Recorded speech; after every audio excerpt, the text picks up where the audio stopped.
Buongiorno e bentrovati. Nel video di oggi vi voglio parlare un po' dell'Horse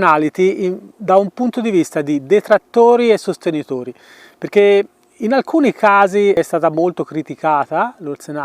alcuni miei colleghi sono stati anche attaccati, per cui volevo cercare di esprimere quelle che sono le mie opinioni, ovviamente, riguardo all'Horse.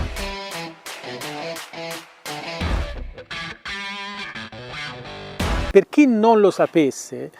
l'Horse è stata ideata intorno ai primi anni del 2000, intorno al 2005-2006,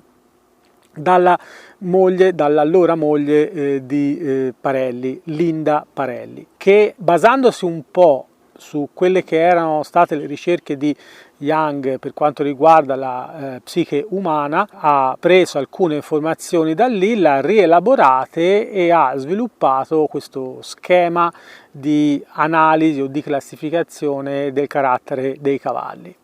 Ovviamente non c'è relazione tra gli studi di Jung e i cavalli, è stata la Linda che ha preso spunto da queste informazioni e le ha rielaborate per applicarle alla psicologia dei cavalli. In cosa consiste l'Horse Analysis? L'Horse Analysis consiste nel cercare di guardare il cavallo non come un animale, quindi con un fisico a sé stante, ma cercare di guardare il cavallo da un punto di vista un pochino più mentale e emotivo e cercare di interpretarlo al meglio per quelle che sono le sue caratteristiche di base, cioè il suo carattere innato, e poi che può essere ovviamente, come succede alle persone, si può anche evolvere e cambiare nell'arco del tempo e diventare anche molto diverso rispetto a quelle che erano le sue caratteristiche innate. Si dice che il cavallo è per il 50% DNA e per il resto, 50%, è invece le esperienze che ha vissuto e ciò che lui ha imparato dagli animali che aveva intorno, compresi anche gli esseri umani. Quindi cos'è che ha fatto la Linda in poche parole? Ha cercato di mettere insieme una sorta di schema per dare la possibilità anche ai meno esperti di interpretare il cavallo che avevano di fronte e cercare delle strategie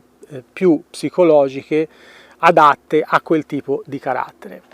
Chiaramente nell'equitazione naturale si parte sempre dal presupposto che noi dobbiamo cercare di utilizzare delle strategie psicologiche, perché mi viene in mente un po' una frase che mi fu detta da una istruttrice australiana anni fa,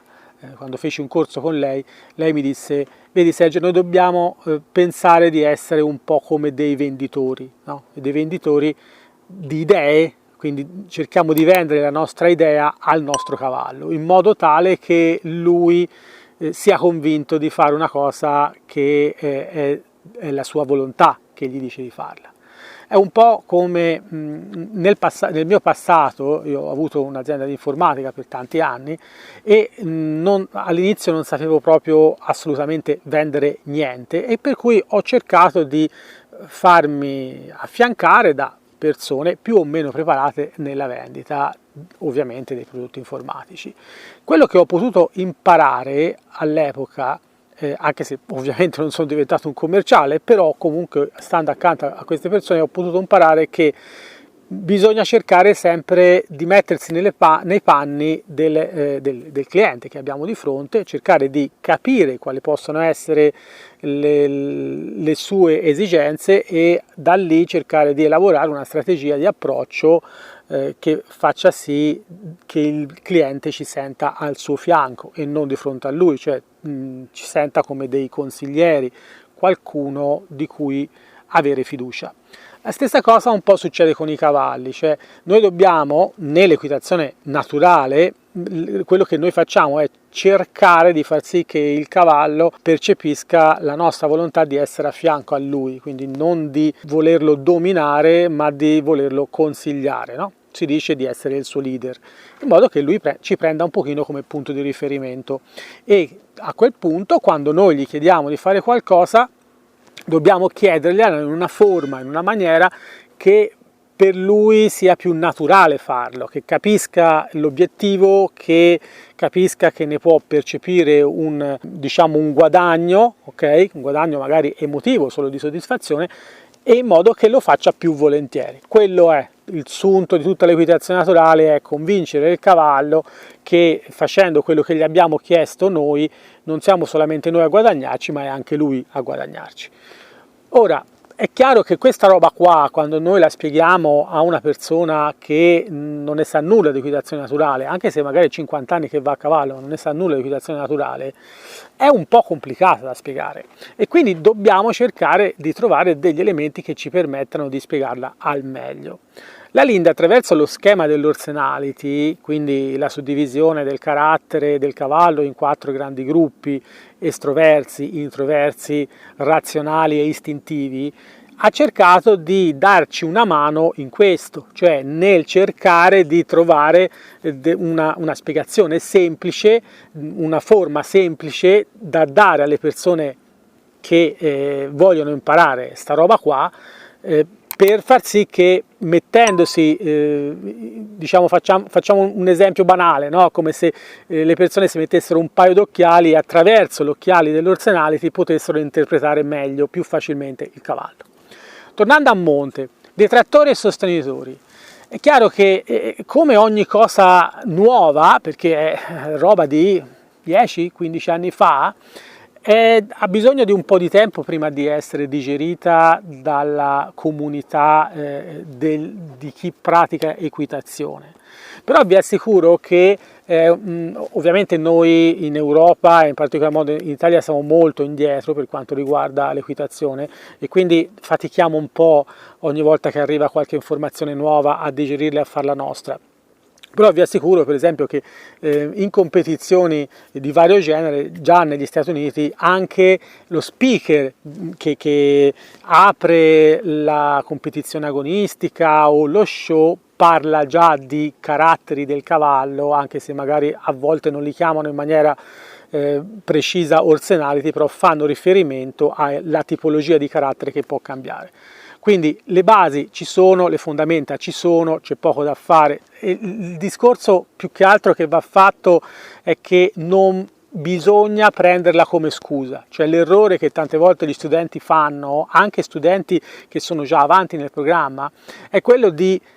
prendere come scusa l'Orsenality per non fare delle cose e farne solamente delle altre, tipo siccome il mio cavallo è un sinistro introverso allora si annoia subito, allora io devo cambiare continuamente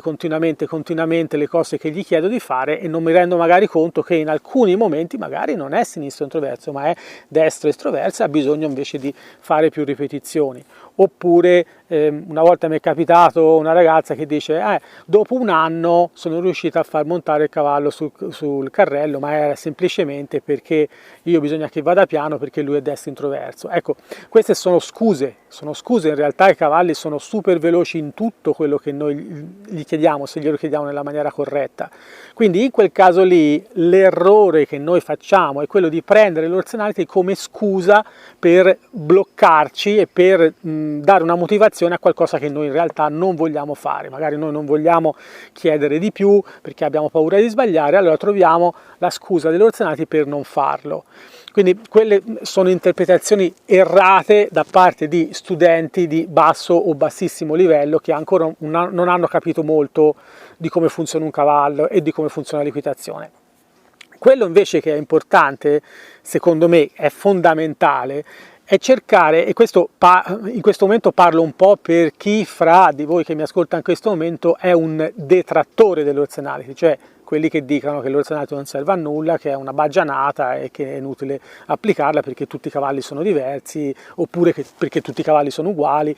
Ecco, allora, in quel senso lì io cercherei di riflettere un attimo e di pensare a una cosa. Per riuscire ad addestrare al meglio un cavallo e a farlo funzionare al meglio, quindi a comunicare al meglio con il mio cavallo, io la prima cosa che devo fare, devo cercare di entrargli nella testa, cercare di capire tutto quello che mi è possibile capire del suo carattere, di quelli che sono i suoi bisogni in quel momento, in quell'istante, quando io vado a chiedere qualcosa, perché se io non predispongo mentalmente il mio cavallo a apprendere quello che gli sto spiegando,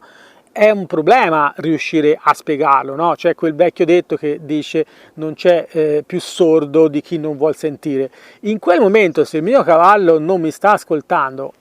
posso anche urlare,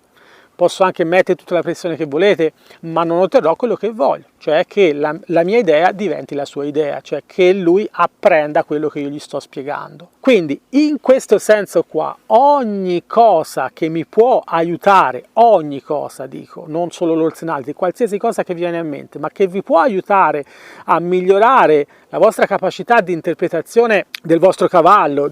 per migliorare il vostro tempismo o per migliorare le vostre strategie per insegnare meglio, più velocemente, più semplicemente, mantenendo una sicurezza, un livello di sicurezza più alto, tutta sta roba qua, secondo me è utile. Se io mi metto nei panni di una persona che non ne sa nulla di Orsenality e che magari dice ma l'Orsenality cosa cavolo serve, semplicemente il consiglio che gli posso dare io è: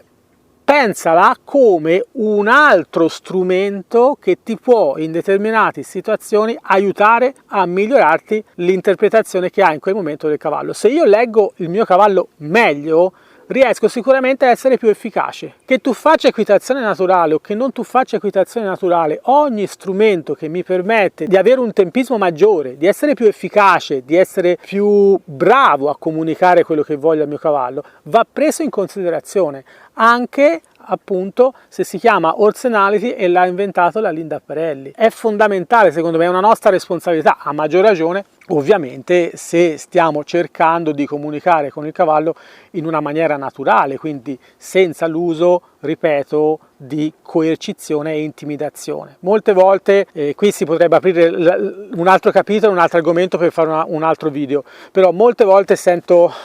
dire da persone inesperte che l'equitazione naturale è tutto gentile, non si usa le pressioni, non si usa niente, tutto baci e abbracci, e l'equitazione tradizionale è tutto botte e legnate. Non è così, non è assolutamente a questa maniera, non è per niente a questa maniera. Equitazione naturale significa esclusivamente cercare di mettersi dalla parte del cavallo, capire il cavallo e far passare la nostra idea nella testa del cavallo usando tutto quello che possiamo usare che non sia coercizione e intimidazione, ok? E nell'equitazione tradizionale invece si usa anche la coercizione e l'intimidazione. Lasciamo stare il resto, cioè io parlo di equitazione ben fatta, di equitazione tradizionale o naturale ben fatta. Quelli che menano, picchiano, legano cavalli sotto il sole, li buttano in terra, li cosano, quella non è equitazione secondo me. È inutile stare a ragionare di quella roba là, io quella non la voglio neanche prendere in considerazione, sto parlando di gente in gamba,